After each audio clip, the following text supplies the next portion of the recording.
Une pensée pour Manu Terradios qui voulait pas jouer les favoris, on se méfiait d'eux et on avait bien raison. Cédric de Oliveira, peut-on résumer et dire tout simplement on a perdu contre plus fort que nous, Oh, oui, que les oui, Bleus? oui. Enfin, il y a pas invité les Français en demi-finale de la Coupe du Monde.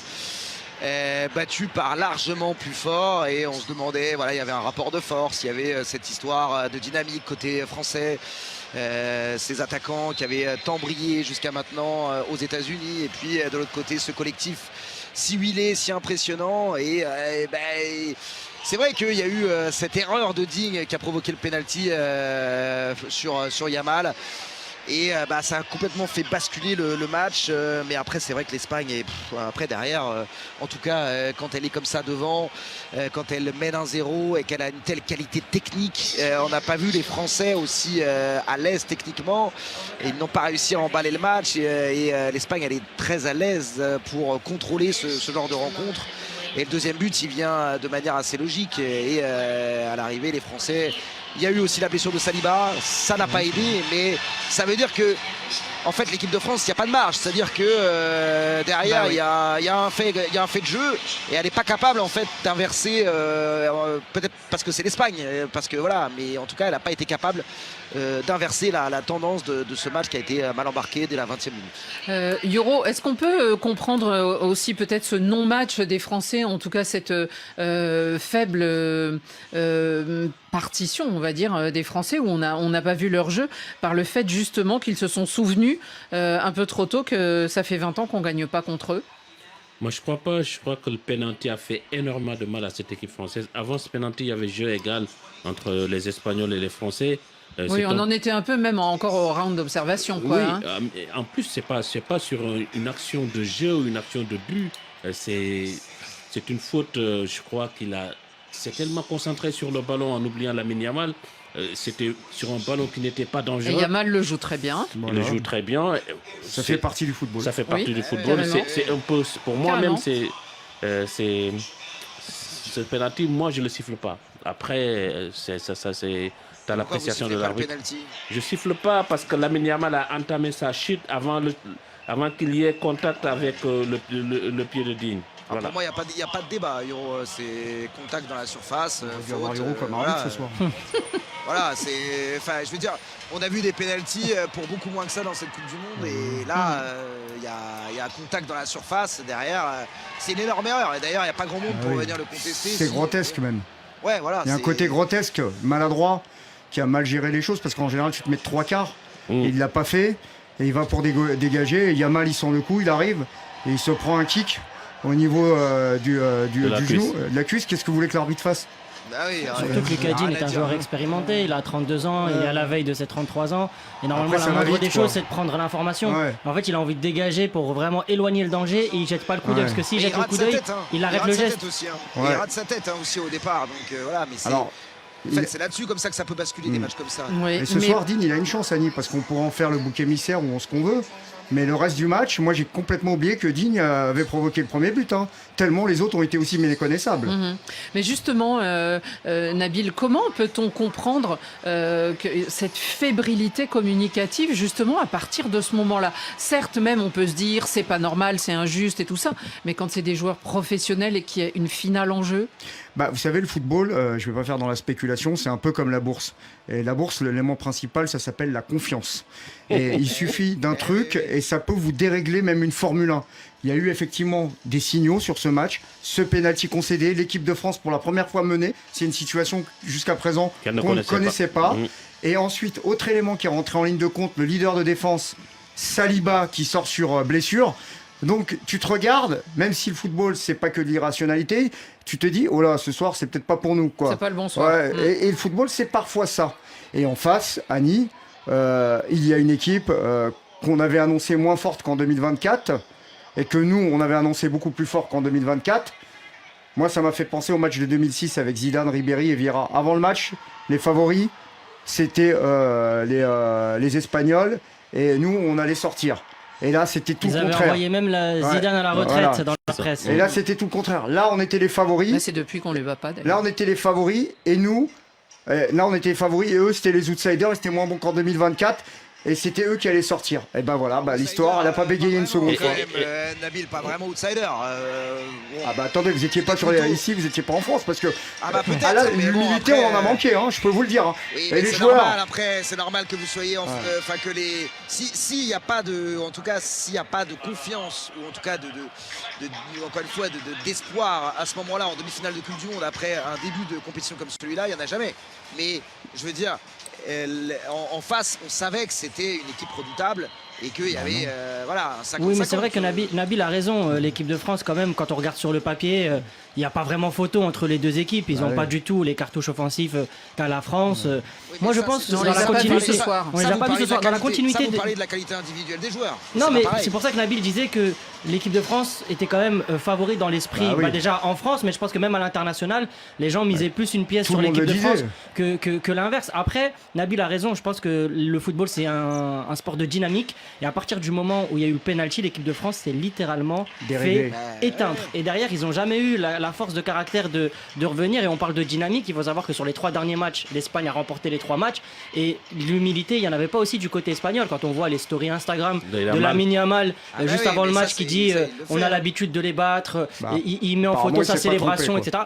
Finalement, il ne s'est pas trompé, mais là, c'est pas une question d'humilité à ce très très haut niveau-là, c'est aussi de la confiance. Et je pense que les Espagnols avaient plus de confiance. Et surtout, quand l'équipe de France encaisse le premier but, je pense que dans les esprits, ils savent que l'Espagne est une équipe qui manie très bien le ballon et qui sait défendre un score. Et donc, ils ont joué avec de la frustration. Après ça, en voulant marquer très vite, en essayant des choses, en étant imprécis dans le dernier geste. Et même, on l'a vu, moi, les 5 dernières minutes m'ont subjugué du match. Quand par exemple, il y a le coup franc d'Mbappé, et on sait qu'Mbappé il a marqué un coup franc dans sa carrière. Il y a tout le monde dans la surface et qui tente une frappe. Tu sais que c'est pas ton point fort. Donc voilà, ça c'est symptomatique de l'imprécision des Bleus sur ce match-là. Ils ont perdu le fil. Mais quand tu prends un but et après tu es en infériorité numérique au milieu, il fallait changer. Deschamps a essayé. Il a enlevé la pointe haute, le 4-2-3-1 en essayant de jouer 4-4-2 plat avec Dembélé, Ousmane et Mbappé devant. Sauf que pour moi, il fallait mettre un joueur de plus au milieu parce qu'ils étaient 3, Dani Olmo, Rodri et Fabien Ruiz, contre que 2 joueurs. Rabiot, heureusement qu'on le sort d'ailleurs, sinon il prend le deuxième carton jaune. Rabiot, ça ne nous a pas rendu service non plus qu'il soit sorti.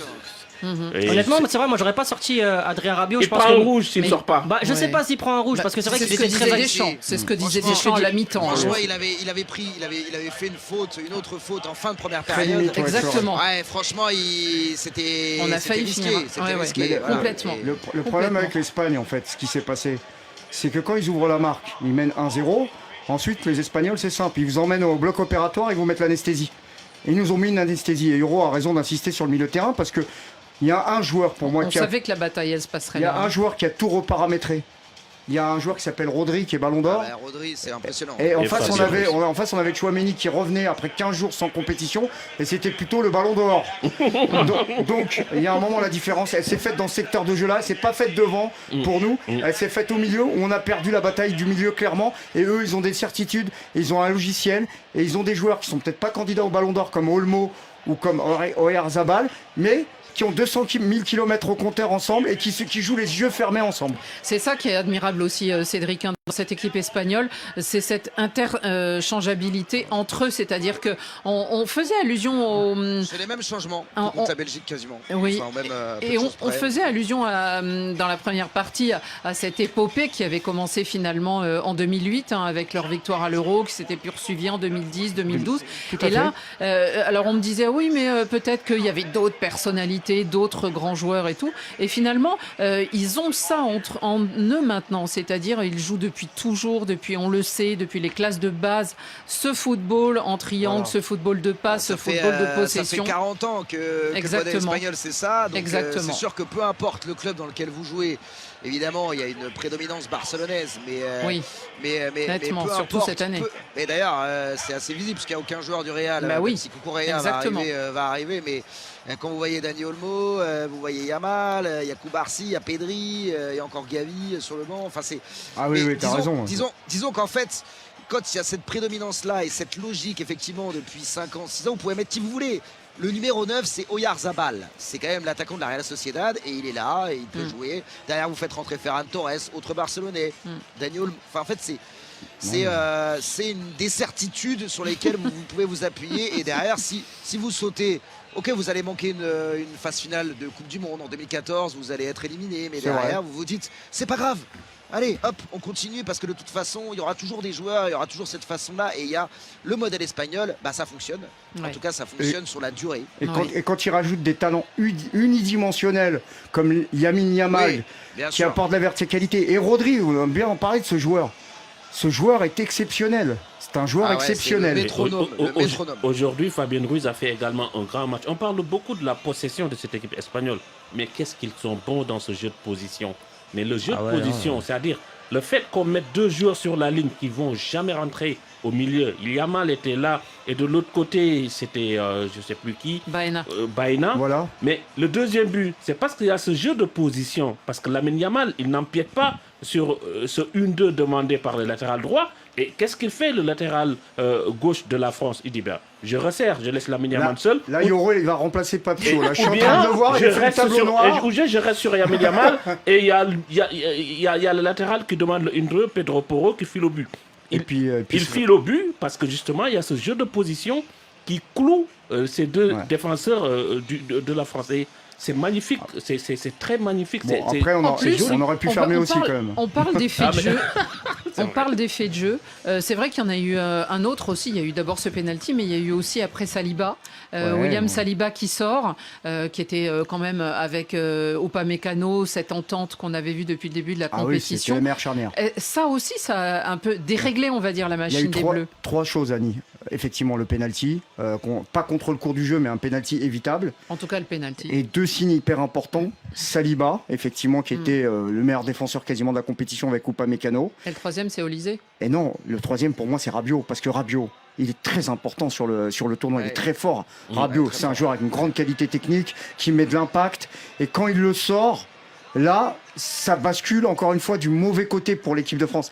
Et ensuite, effectivement, il y a eu... Alors, on peut tresser des lauriers aux Espagnols, et on a bien raison de le faire, mais pour moi, il y a eu une faillite tactique et aussi une faillite des individualités françaises, et aussi une faillite dans les attitudes, le comportement, l'agacement, une culture de la contestation. Un Olysée qui n'est jamais rentré dans son match. Dembélé qui a essayé Mbappé, le coup qu'il met à Unai Simon à la fin, c'est rouge. Franchement, c'est pas classe là ce qu'il a fait. Mais là, ça témoigne du fait qu'en fait, c'est l'impuissance. Et c'est comme quand vous avez un gâteau ou un dessert qu'on vous a promis et qu'il est pour nous. Qui est sous vos yeux. Et sous vos yeux et subitement il vous passe sous le nez. C'est ça qu'ils ont vécu. Il y a eu aussi une chose qu'on a constatée, Cédric, c'est que justement à la mi-temps, il a dû leur parler aux joueurs, ils ont dû se parler, et malgré tout, on voit très vite dans les premières minutes qu'en fait rien n'a changé par rapport au match. On voit pas une nouvelle équipe ou un nouvel état d'esprit qui arrive sur le terrain. Tout à fait. Non, c'est en fait.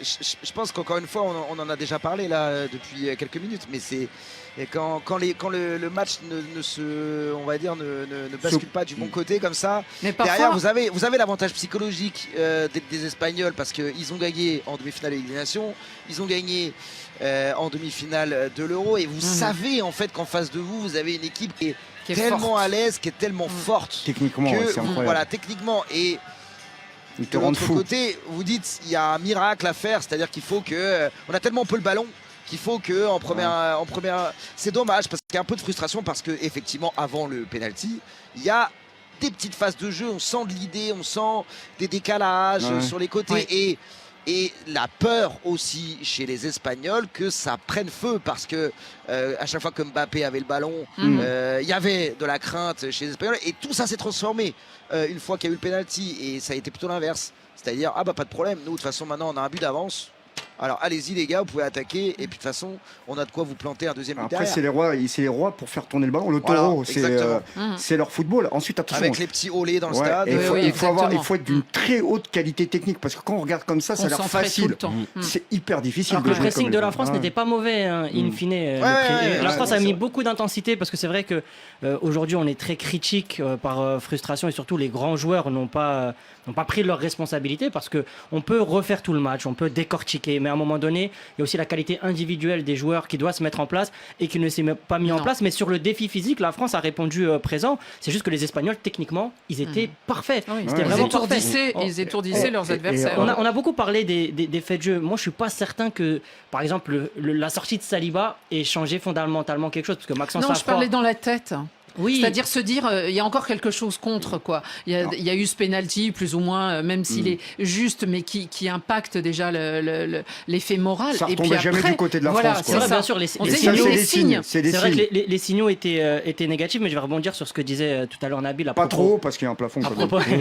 À propos de Rabiot, c'est vrai que Rabiot, il y avait le risque qu'il prenne un carton rouge, mais je pense qu'au milieu de terrain, c'était vraiment lui le patron, que ce soit techniquement, dans l'agressivité, même s'il frôlait le trop, peut-être que Didier Deschamps aurait pu juste donner la consigne de moins mettre le pied, mais de garder cette aisance technique et effectivement peut-être sortir un joueur offensif pour densifier le milieu de terrain. Et reprendre le contrôle. Un joueur comme Manu Koné qui a fait un match exceptionnel face au Maroc le tour précédent, c'est un joueur qui aurait pu justement apporter. Je crois que Tchouaméni n'était pas prêt. Moi je pense que Tchouaméni n'était pas prêt et peut-être que Tchouaméni aussi fallait le sacrifier et mieux coordonner Rabiot et derrière les offensifs aussi qui sont rentrés n'ont pas fait le job, que ce soit Désiré Doué, Ryan Cherki, ce sont des joueurs qui sont rentrés pour le côté créatif. Et malheureusement, ils n'ont rien créé. Il y avait déjà Michael Olise qui a peut-être son pire match avec les Bleus sur cette Coupe du Monde-là. On l'a trouvé vraiment invisible. Mais normalement, justement, le banc de touche est fait pour ça. Un Ryan Cherki est là pour ça. Un Désiré Doué est là pour ça. Et malheureusement, eux aussi, ils sont rentrés avec une mentalité... J'ai pas envie de dire de perdant, mais ils sont rentrés dans le mood général de l'équipe qui sentait qu'il n'y avait rien à faire ce soir. Alors que pourtant, on regarde au tour précédent, cette équipe d'Espagne a été bousculée par la Belgique et pourtant c'était pas une grosse Belgique, c'était juste une Belgique qui croyait en ses chances. Aujourd'hui, moi je pense que la France, après le penalty, n'y a plus jamais cru. Ouais, mais c'est ça. On va écouter Didier Deschamps qui s'est exprimé au micro de nos confrères de la chaîne M6 qui retransmet la compétition en France. Écoutons-le, Didier Deschamps, parce qu'il le dit, tout le monde est abattu. Il y a beaucoup de déceptions. Les joueurs sont anéantis parce que voilà, on avait beaucoup d'ambition, même s'il faut être aussi logique et reconnaître qu'aujourd'hui on a été un ton en dessous sur le plan technique face à une équipe qui a bien maîtrisé son sujet, plus voilà. Mais c'est d'abord de notre faute. Je ne veux pas accuser qui que ce soit. Après, je pose une question et je ne vais pas y répondre. Est-ce que l'arbitre a le niveau pour arbitrer une demi-finale de Coupe du Monde? Et c'est pas ça, et c'est pas parce qu'on a perdu aujourd'hui que je dis ça. On n'a pas réussi, donc voilà, la déception elle est là, elle est forte parce que c'est une Coupe du Monde. Mais on avait plutôt très bien récupéré. Voilà. Après, il y a William Saliba qui peut pas continuer. Bon, c'est des éléments qui vont pas forcément dans le bon sens pour nous. Et puis, j'enlève pas la qualité de cette équipe d'Espagne qui a l'habitude de maîtriser son sujet. Bon, sur l'arbitrage, on va laisser à Didier Deschamps ses paroles. On ne parle pas d'arbitrage ici et je trouve que c'est pas... C'est pas pertinent, surtout parce que l'arbitre, aujourd'hui, quelle décision polémique il a pu prendre. Je suis désolé, le penalty, il est sans équivoque. Il y a penalty matin, midi, soir. Et derrière, l'arbitre a plutôt bien géré le match. Moi, sur le début du propos, je trouvais Didier Deschamps très lucide. Moi aussi. Sur l'analyse, c'était le premier truc que j'allais dire. C'est notre faute, exactement ce que j'allais dire aussi. Très classe, il part par la grande porte. Il dit que c'est d'abord notre faute sans tirer sur personne, mais c'est un naufrage collectif. Et sur ça, il a 100% raison. Mais la phrase sur l'arbitre, elle apporte quoi? Que cet arbitre a le niveau d'arbitrer un match de demi de Coupe du Monde. Je vois pas où est le propos. Je pense qu'il est à côté de la plaque après, là-dessus. de ce que j'ai compris, ou en tout cas de ce que je comprends de la frustration, c'est est-ce que Yamal ne touche pas un peu la balle du bras sur le penalty? Et même son bras, il est collé au corps. Franchement, oui, mais vous savez bien que on peut déterminer à chaque. Oui, mais là Didier Deschamps, il est pas très honnête parce que si on joue à ce petit jeu-là sur le match précédent contre le Maroc face au quart de finale, avant le but d'Mbappé, il y a une main de Rabiot, la VAR ne revient pas dessus. Le penalty sur Mbappé, il n'y a pas vraiment contact avec Mazraoui. Ce sont des faits de jeu. Non, mais moi, je pense qu'à un moment donné, voilà, parfois l'arbitrage va vers toi, parfois il est contre toi. Là, en l'occurrence, aujourd'hui, c'était même pas le cas. Je vais pas lui en tenir rigueur, je vais vous dire pourquoi. Parce que autant l'équipe de France, elle a été méconnaissable, autant lui aussi a été méconnaissable sur le banc. Parce que je pense qu'il a été aussi submergé par l'émotion. Je l'ai vu très énervé, je l'ai rarement vu comme ça parce que c'est la fin aussi. Je comprends, c'est son la dernier fin. match. Voilà, Et je pense que avant-dernier. Je pense que il en reste un, mais il a compris que c'était terminé. Oui. Et je pense qu'il y a ça aussi qu'il faut prendre en compte. On voyait, hein. Et peut-être que il y avait beaucoup de plans sur lui et on voyait, il s'est beaucoup énervé avec le troisième arbitre. Et peut-être que dans une autre configuration, tu vois ce que tu as dit, peut-être qu'il n'aurait pas été sur ce terrain-là et il n'aurait pas parlé de l'arbitrage. Et je suis persuadé qu'avec un petit peu de recul et tout, et très rapidement, il sait parfaitement ce qui s'est passé. D'ailleurs, on va aller voir en conférence de presse. Il va corriger vite fait. Je pense que voilà, c'est quelqu'un quand même de très lucide la plupart du temps. Oui, il est honnête. Oui, en général. En tout cas, Yoro, il l'a dit, on était un ton en dessous, c'est entièrement de notre faute. Et c'est vrai que passé ce début, où on croyait avoir vu quelque chose, ensuite, la France n'aura jamais réussi, ou voulu, ou pu, ou je sais pas comment dire, imposer l'ombre de son jeu. Parce que quand tu cours derrière le ballon, c'est très difficile. Pendant 45 minutes, tu cours derrière le ballon. Je parle de la deuxième mi-temps, parce que la deuxième mi-temps, la France était inexistante. Est-ce que, à part la frappe de Mbappé et les deux dernières de Dembélé, on a vu une occasion française? Il n'y en a pas. Il y a la frappe de Doué là, sur un deuxième ballon. Voilà, il y a eu une situation avec Cherki qui décale un petit peu Mbappé, il y a Koukouraya qui lui enlève. Trop pauvre. Le frigo est vide quand même. Voilà, le frigo est vide, c'est joliment dit. Mais il y a aussi...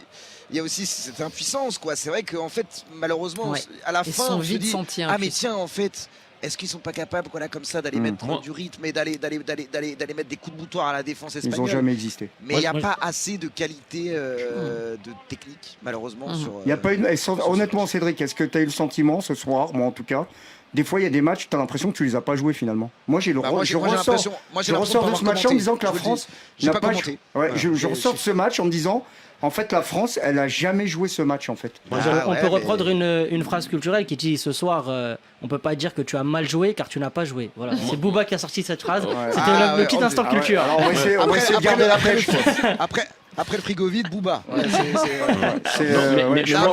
Moi, l'impression. On a parlé de la finale pendant la retransmission de la finale de la Coupe du Monde 2022 avant la remontada entre guillemets dans les dernières minutes par Mbappé et les remplaçants. Il y avait un peu cette image-là de match, de non-match, parce que aussi l'adversaire est plus fort que vous. Et là, ça a été jusqu'au bout. Je ne sais pas si c'était le cas au stade, mais moi j'ai l'impression qu'il y avait 14 Espagnols contre 11 Français. Franchement, ils étaient à 2-3 sur chaque ballon.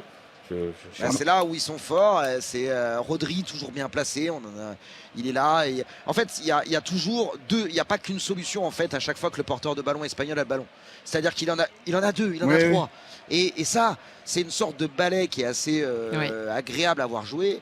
À voir, en fait, oui, évidemment, il y a de la frustration si vous êtes français, mais je veux dire, footballistiquement parlant, c'est impressionnant. Et surtout, footballistiquement, il domine avec ce style depuis tellement longtemps. Alors, pas toutes les compétitions. On se souvient qu'en 2014, il sort très vite de la Coupe du Monde. En 2018, en 2022 en 2022. Donc, ça marche pas à tous les coups. Mais en tout cas, on la connaît, cette école. Et quand il y a des bons éléments, et ce soir, Lamine Yamal en plus. Et Lamine Yamal, on l'avait pas vu beaucoup. Et ce soir, on l'a vu. Oui. Donc, ils avaient besoin de joueurs qui apportent de la verticalité. Parce qu'en 2022, ils avaient Luis Enrique, qui est un très bon entraîneur aussi. Je pense qu'aujourd'hui, ils ont les joueurs qui leur manquaient. C'était un peu la pièce manquante du puzzle. Aujourd'hui, ils l'ont retrouvé. Après, sur cette équipe de France, moi, je le disais déjà bien avant ce match-là, je pense que offensivement, on les a un peu surestimés, surcotés dans la mesure où ça manquait beaucoup de liens offensifs. Parce qu'on les a pas surcotés collectivement, parce qu'individuellement, on peut pas les avoir surcotés. Collectivement, pourquoi je dis ça? Parce que sur les matchs précédents, quand on regarde les buts des Bleus, c'est souvent les 3 buts d'Ousmane Dembélé, à chaque fois c'est exploit individuel. Les buts d'Mbappé, c'est des frappes de loin. Ça manquait un peu de lien. Celui qui créait le lien, il y avait un peu une sorte de Olysée dépendance, parce que c'est lui qui créait les décalages, etc. Mais quand il n'avait pas cette flamme-là, offensivement, le quatuor français, c'était pas si filé, c'était pas si fluide que ça. Et peut-être que face à une très grosse adversité comme celle de l'Espagne, au bout d'un moment, ça se voit. Alors je remets pas tout en question. Effectivement, aujourd'hui, offensivement, je pense que l'équipe de France est très clairement la meilleure équipe du monde avec le talent. Mais peut-être que ça manquait justement de ce lien collectif. Non, pas ce soir. Non, pas ce soir, mais je parle de manière générale. Mais ce soir, ça a manqué de ce lien collectif. C'est bien, les trophées, c'est mieux, quoi. C'est ça. Hein, non, bien sûr. Donc, mais petite blague à Nick, comme on nous écoute sur le continent. Donc, pas de finale dimanche pour Olysée, pas de Sunday Olysée. J'espère que vous l'avez. Pour mettre un peu d'humeur et un peu d'esprit. Après, le frigo est vide. Alors que vraiment, on essaie de se consoler comme on peut ce soir. Une petite vanne comme ça, une dédicace au Nigeria. On essaye. Pour vous dire que la conférence de presse de Didier Deschamps a démarré et qu'il est en larmes. Didier Deschamps, il a démarré. Donc, on va aller un petit peu plus tard, un petit peu voir ce qui se dit. Mais oui, évidemment, là, il y a tout qui se joue. Il va nous faire tous pleurer. Il y a quasiment 14 ans. Ça va faire 14 ans. Dernier. Et sans démériter malgré tout. Voilà, il y a un bilan, mais on fera le bilan de la Coupe du Monde après. Mais c'est vrai que là, sur ce match, dépassé. 14 ans, se faire éliminer en 14 juillet. C'était la première fois qu'on jouait un 14 juillet l'équipe de France et on espère que ça sera la dernière. Ça s'est mal passé, tout simplement. Parce que là aujourd'hui, les joueurs ils étaient en mode jour férié là. Il y a eu un 13 juillet, puis il y a eu un 14 juillet. On s'est fait embasiller footballistiquement, c'est comme ça.